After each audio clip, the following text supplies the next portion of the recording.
el aula a Winchi para que comience a explicar un tema muy, muy importante en la función renal. Esta función renal es, a ver, lo voy a decir así, si ustedes están en un desierto y pierden agua, agua, agua y sales, va a cambiar la osmolaridad interna, ¿verdad?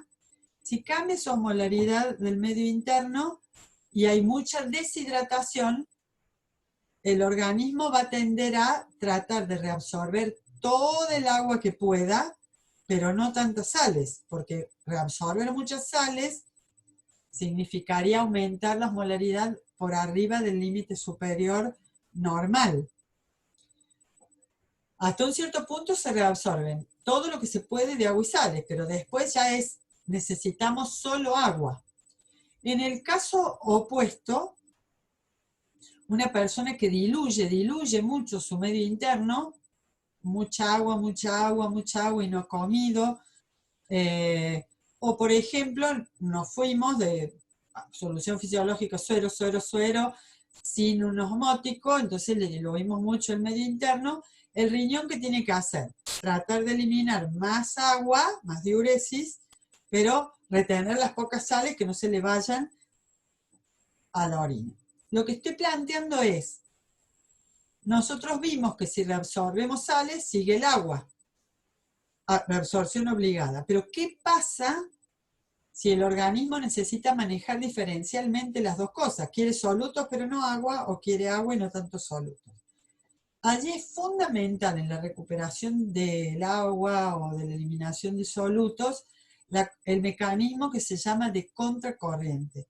Y ese mecanismo es el que va a explicar Winchi. Pero yo quiero aclarar antes, para que me entiendan lo mío, antes que explique él, que si yo tengo la parte tubular de la nefrona, es como si, aunque la doble y demás, sigue siendo tubos que van y vienen, pero como si fueran rectos. De hecho, ustedes vieron que los gráficos de Silverton son rectos, dice, entra, sale, secreta, reabsorbe.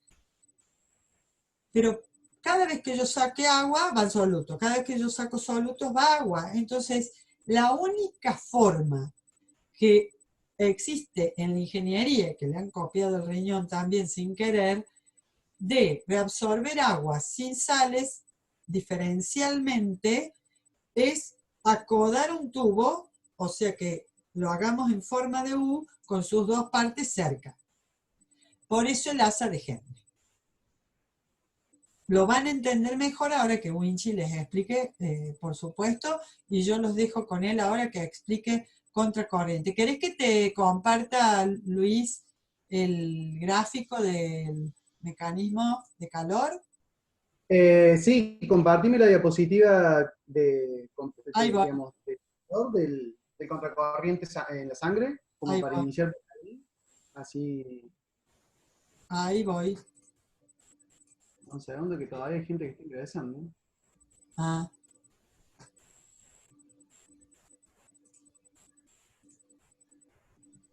ahí está. Bueno, genial. Bueno, chicos, como les dijo Maja, primero que nada, ¿me escuchan bien? ¿Me ven bien? Buenas tardes a todos. ¿Todo bien ahí? ¿Todos cabezas asintiendo? Genial. Bueno, como les dijo Maja, yo les voy a explicar lo que es el mecanismo de contracorriente. Ustedes tienen que entender que el mecanismo de contracorriente funciona como si fuera un sistema homeostático exclusivo para la nefrona o para el riñón. Ustedes ya saben lo que es un sistema homeostático y saben lo que permite hacer. Y recuerden que el cuerpo necesita estos sistemas homeostáticos para funcionar de forma eficiente y eficaz.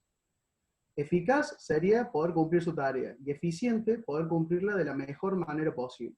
¿Qué es lo que el cuerpo entiende como la mejor manera posible con el mínimo gasto de energía posible? ¿Correcto? Bueno, vamos a empezar. Contracorriente, como dice su nombre, está hablando de dos fluidos que van a ir en direcciones opuestas. Contracorriente. El sistema contracorriente del riñón no es el único. De hecho, hay uno, como muestra en la diapositiva, que está en la sangre, que lo que permite es el traspaso de calor de sangre arterial a sangre venosa.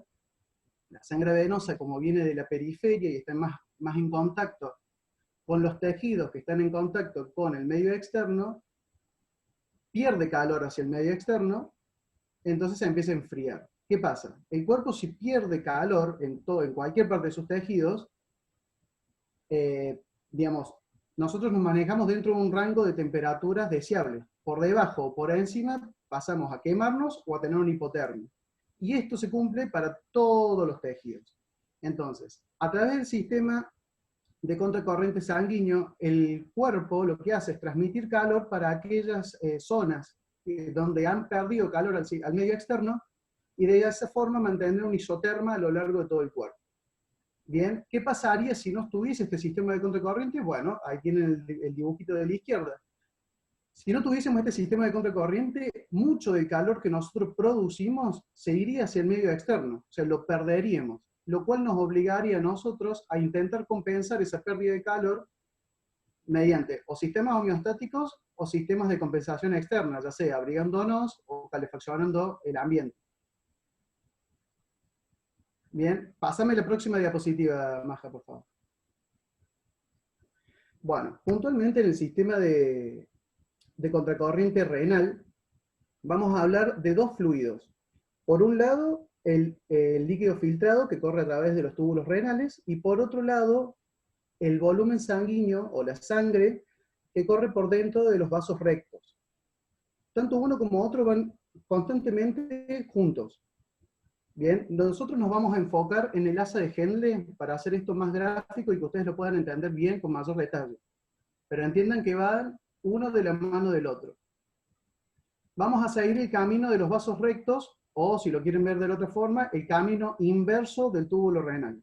Vamos a iniciar por la rama ascendente del asa de Henle. En la rama ascendente del asa de Henle, esa que tiene la manito ahí, Maja, en la rama ascendente del asa de Henle, como ustedes ya vieron con Maja, lo que hace el riñón es reabsorber solutos. ¿Cuáles solutos? Bueno, principalmente sodio, potasio y cloro. Principalmente esos tres. Bien, ahora, ¿qué hace digamos, dónde los manda? O sea, está bien, los sacamos de la luz del túbulo, pero ¿a dónde los mandamos? Los mandamos al LEC.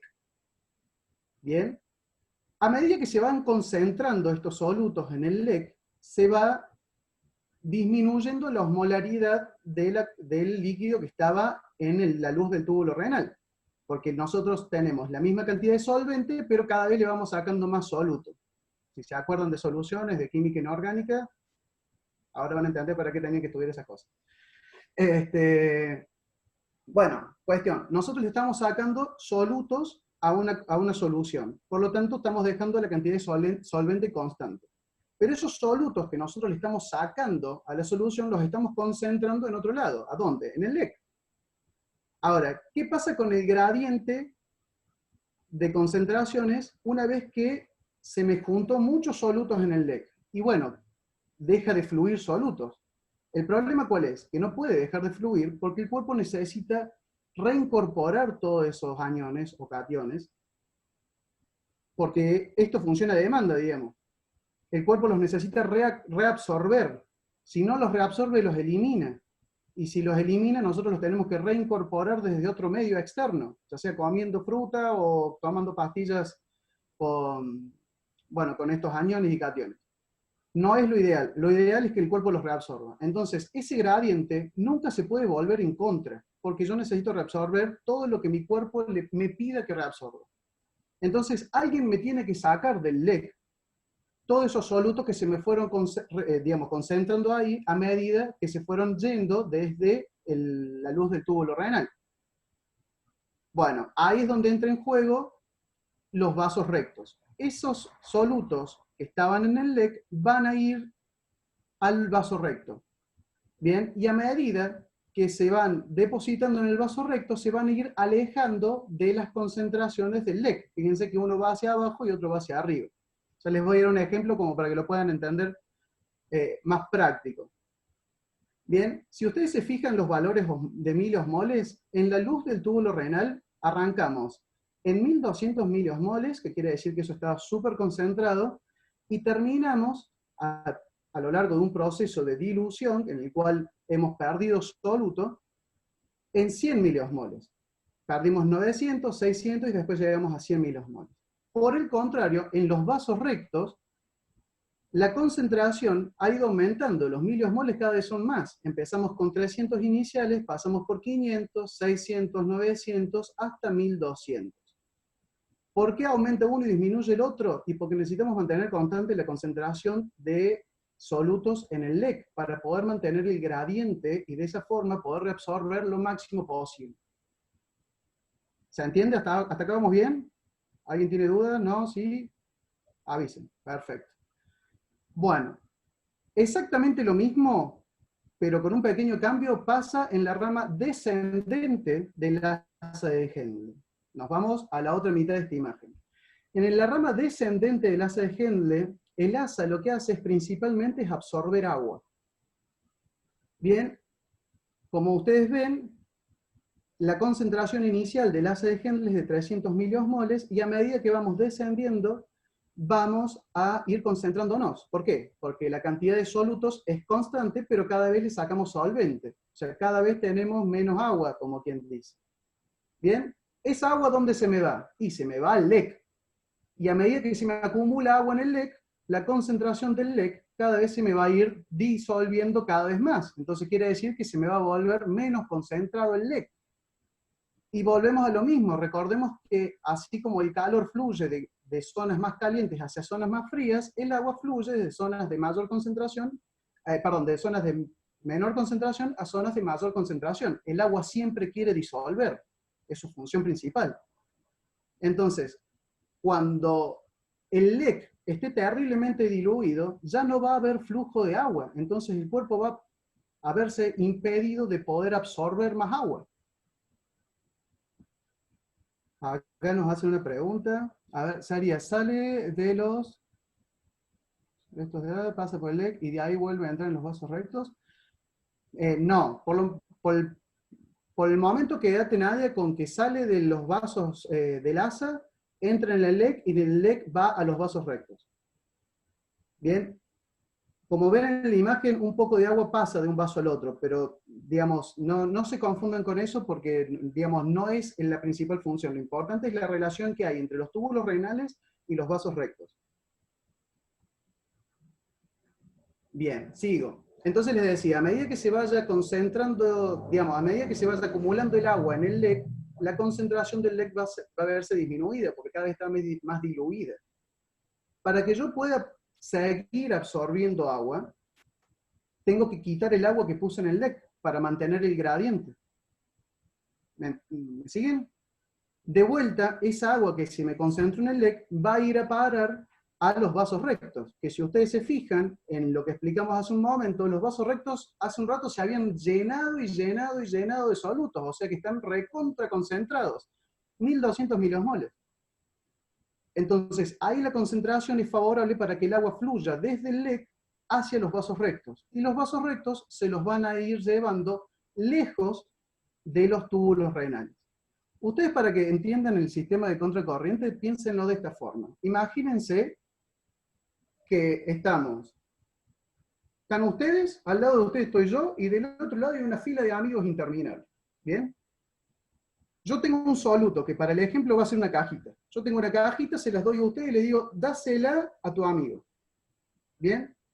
Y cuando se la des, vamos a dar todos un paso para adelante. Bueno, vos se la das a tu amigo, damos un paso adelante. Yo agarro otra cajita, te la doy a vos y digo, dásela a tu amigo. Y vos me vas a decir, no se le puedo dar a mi amigo, porque mi amigo ya tiene una caja.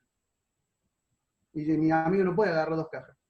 Sin importar cuántos pasos adelante hagamos, a tu izquierda siempre va a estar el mismo amigo con la misma caja. ¿Me entienden? Entonces, ustedes, no importa cuántas veces intenten dársela, siempre se van a encontrar con el mismo impedimento. Tu amigo siempre va a tener las manos llenas. Nunca les van a poder dar la caja. Ahora, supongamos que lo hacemos al revés. Vos y yo estamos uno al lado del otro, pero la fila de amigos ahora es opuesta al sentido de movimiento nuestro. Entonces, cuando nosotros damos un paso hacia allá, sus amigos dan un paso hacia atrás. Digamos, adelante para ellos, atrás nuestro sería, ¿no? Entonces yo les doy una caja y se le digo, dásela a tu amigo. Perfecto, todos damos un paso hacia adelante. Bien, nosotros avancemos hacia el norte, sus amigos avancen hacia el sur. Bien, ahora yo te doy otra caja y le digo, dásela a tu amigo. A tu izquierda va a haber un amigo que esta vez va a tener las manos vacías. Y a medida que yo siga avanzando, siempre me voy a ir encontrando con amigos con manos vacías. Esto me va a permitir a mí darte todas las cajas que vos quieras, y vos se las vas a poder dar a tus amigos todas las veces que quieras, y el sistema sigue funcionando, sigue funcionando, sigue funcionando. ¿Hasta cuándo sigue funcionando? Hasta que el riñón dice basta. ¿Por qué? Porque el sistema de contracorriente no tiene mecanismos de autorregulación propia. Digamos, los mecanismos que regulan el sistema de contracorriente son los mismos mecanismos que regulan el sistema de filtrado, reabsorción y secreción del riñón. Bien, esto solamente colabora a hacerlo de forma eficiente. La otra forma, si lo queremos hacer supongamos que no existe la contracorriente, sería que la sangre de los vasos fluya mucho más rápido, por lo tanto tiene que aumentar la presión, que el líquido que se forma en la luz. El tema es que si aumentamos la presión, también se va a filtrar más, por lo tanto se va a secretar más, por lo tanto se va a reabsorber más. Estamos haciendo un quilombo. ¿Para qué nos vamos a hacer tanto lío cuando se soluciona muy fácil? Lo ponemos en sentido contrario y miren qué fácil que es, funciona bárbaro, gastamos el mínimo de energía y andamos impecables. ¿Se entiende?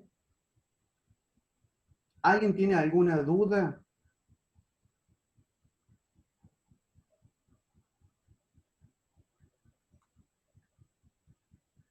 ¿Alguien tiene alguna duda, consulta? ¿No? ¿Sí? Tengan en cuenta, chicos, de que el riñón es incapaz de incorporar agua en el organismo. Ojo con esto. El riñón lo puede reabsorber y de esta forma evita que se escape más o menos agua, pero no puede incorporar agua. Por lo tanto, lo que el riñón no puede reabsorber, sí o sí se pierde, y lo que se pierde lo van a tener que incorporar desde medios externos. Y si no tienen una fuente de agua cerca, van a encontrarse en un problema muy serio. Bien. Otro detalle que puedo abrir el micrófono para ver si entendí. Dame un segundo, Maribel, y ya te doy la palabra. Otra cosa que tienen que tener en cuenta, volviendo a la imagen, es que un detalle que no es menor, fíjense que los vasos rectos cumplen su función, pero la sangre no se espesa y no se vuelve más difícil de transportar. Ustedes saben que un líquido espeso es más difícil vascular el hecho de transportar esa sangre que se aumentó de solutos. Es muy importante que la sangre entre y salga como estaba. Pero mientras tanto nos vino bárbaro. Winchi, se te está cortando un poco el audio. Bueno, ¿quieren que responda? ¿Se escucha cortado? ¿Soy la única? No, son varios. A ver. Mientras él arregla su audio, yo por la experiencia que he tenido cuando rinden y explican contracorriente, tengo el problema de que, primero, no tienen claro para qué está, cómo funciona, digo, para explicarlo, y entonces les voy a dar tips, mientras él arregle el audio, les voy a dar algunos tips. Primero, si nosotros pretendemos, por ejemplo, sacar agua de la orina, estaríamos en la rama descendente del asa, porque ven que estos globitos representaban la salida de agua, o sea que estamos concentrando la orina mientras bajamos hacia la pelvis renal. Y uno podría excretar esto como orina final con poca agua y mucho ion, digamos, ¿no? Pero no tenés forma de controlarlo. O sea, esto sería eliminación de orina y digamos hiperosmolar, ¿no? Con poca agua, que en general tratamos, pero no tenemos forma de ahorrar, de regular cuánta agua y cuántas sales vamos a eliminar. Lo lindo de este sistema de acodar el tubo en U es que si en la rama descendente yo dejo salir agua, pero las células no colocan canales iónicos, la única que se puede mover es el agua. En cambio, si en la parte ascendente hago al revés, las células colocan los canales de iones, de todos los iones que sean necesarios, pero fíjense en esto que es el canal del agua cerrado. Entonces, lo que ustedes tienen que explicar es, en la rama descendente se permite la reabsorción del agua. Y el agua, para que no se pierda de nuevo en la orina, se lo llevan por contracorriente los capilares rectos o vasa recta. Mientras concentre la orina. Y luego, depende de cuántos canales aquí coloquemos, solo se escapan iones volviendo a diluir la orina. O sea, orina menos concentrada. Pero al poner estos canales y estos canales de agua, uno puede regular la cantidad de la reabsorción de iones. Y cuando yo los reabsorbo, si los dejo acá, se me podrían volver a ingresar. Entonces, está bueno que se los lleven los vasos. En este sentido, por eso van en contracorriente. Porque apenas reabsorbo el agua, que se la lleve la sangre. Y apenas reabsorbo los iones, que se los lleve la sangre. Pero justamente van en el sentido inverso de la concentración para poder manejar esto. Bueno, le dejo a... ¿Estás, Winche? A ver cómo se te escucha.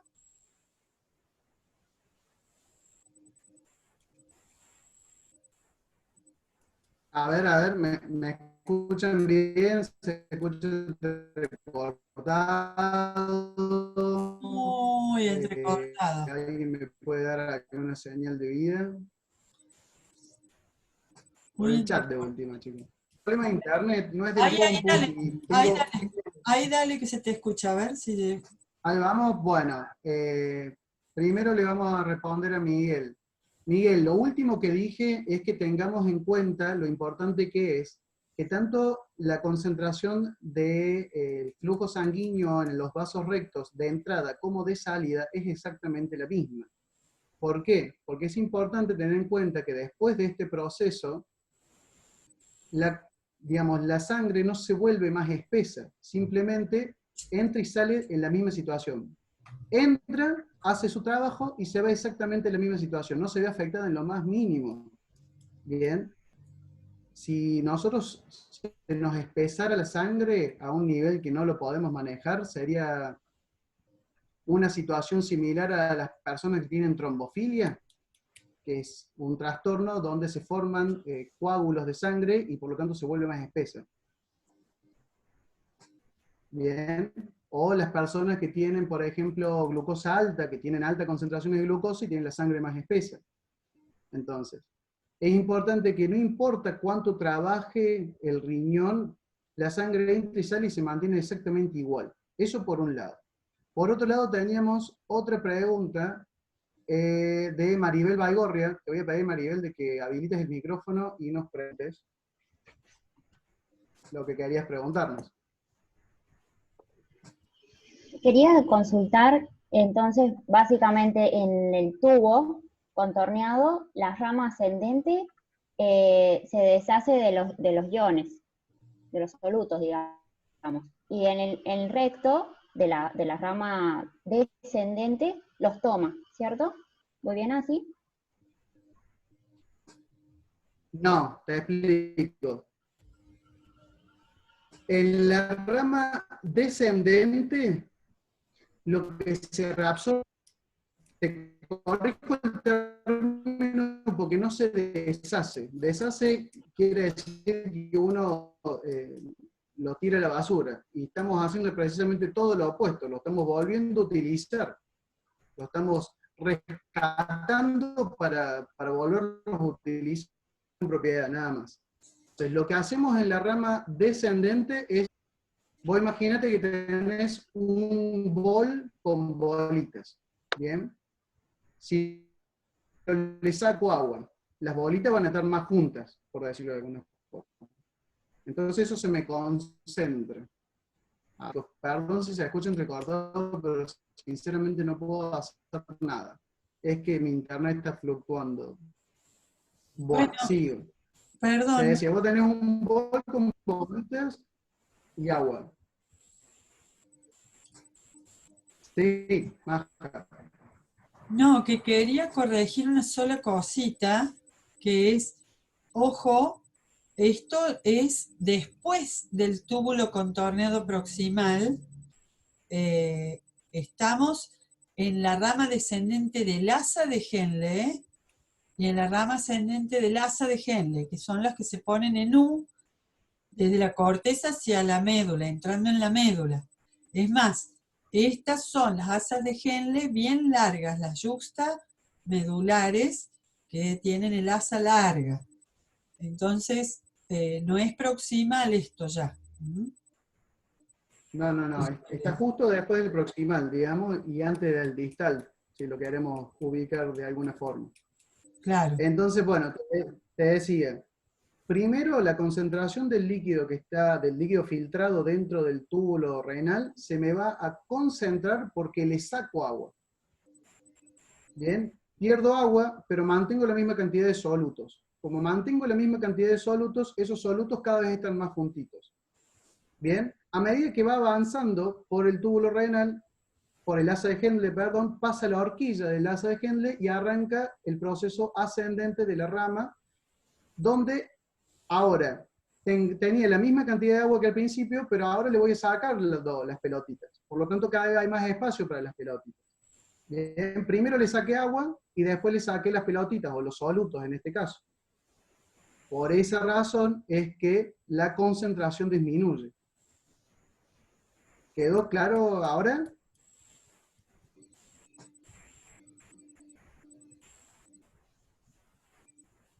Sí, dice. Bien. Sí. Bueno, genial. Y Teníamos Winchcraft. una pregunta que habían mandado por mail. Genial con los ejemplos, buenísimo. Me alegro que les hayan servido los ejemplos.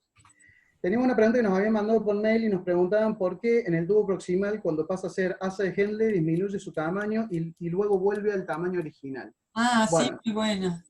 eso se da porque tiene que aumentar la presión para favorecer la liberación del agua, digamos. Ustedes piénsenlo de esta forma. Ustedes están con una manguera, cuando ustedes le tapaban el huequito de la manguera, ¿qué pasaba? Salía con más fuerza, ¿sí o no? ¿Bien? ¿Por qué? Porque aumentaba la presión. Al disminuir el caudal, al disminuir el radio por el que tiene que pasar ese líquido, tiene que pasar más rápido. Eso nosotros lo entendemos como un aumento de presión. ¿Bien? Ahora, eso se da porque estábamos en la punta de la manguera. Esta manguera no tiene punta, termina una vez que se excreta en la orina. Entonces no vamos a ver ese aumento como en la manguera. El ejemplo más simple sería que yo tengo una manguera que tiene huequitos, bien. Entonces, si yo la piso justo antes de los huequitos, voy a ver que va a salir agua por los huequitos. Porque la piso después de los huequitos. Voy a ver que va a salir agua por los huequitos. Bien, porque toda esa presión que yo estoy acumulando va a hacer que salga agua por los costados. Bueno, acá pasa lo mismo. Es como si ustedes apretaran una esponja. El agua contenida adentro sale. Entonces, por eso se disminuye el radio. Se disminuye el radio, favorece digamos, aumenta la presión, favorece la salida del agua, y después se vuelve a ensanchar, porque a mayor superficie hay más posibilidad de poner canales para liberar los potasios, los cloros, los sodios. Bien, y aparte necesitamos que vuelva a tener digamos, su presión normal, como venía antes, porque si no vamos a seguir intentando favorecer la reabsorción de agua, y ahí no hay canales para el agua, como vimos en el asa ascendente. Sí, hay una pantalla negra, no sé, Maja, si vos la ves en tu computadora. Ahí está. Bueno, igual acá no está el dibujito, de todas formas lo pueden ver, déjame ver. El dibujito ese lo pueden ver en la página. Déjame ver qué página es esta, 632 del capítulo 19. ¿Cambio yo acá o no? No, está bien. Eso que está mostrando Maja es la forma o los canales que tiene el asa ascendente, la rama ascendente del asa de Henle para absorber los solutos de los que les estaba hablando. La principal proteína es la NKCC, que por sus nombres toma potasio, sodio y 2 cloruros, y luego los pasa hacia el líquido intersticial mediante canales de cloro, canales de potasio, un zinc portador potasio-cloro, potasio-cloro, y la sodio-potasio TPase. Que es más o menos lo mismo que explicó Maja hace un momento antes de que arrancara yo con la explicación de contracorriente. Y así funciona todo el sistema de contracorriente, chicos. ¿Alguien tiene alguna duda, alguna consulta, no entendió algo, tiene alguna inquietud, quiere saber qué pasaría si? Es el momento de preguntar.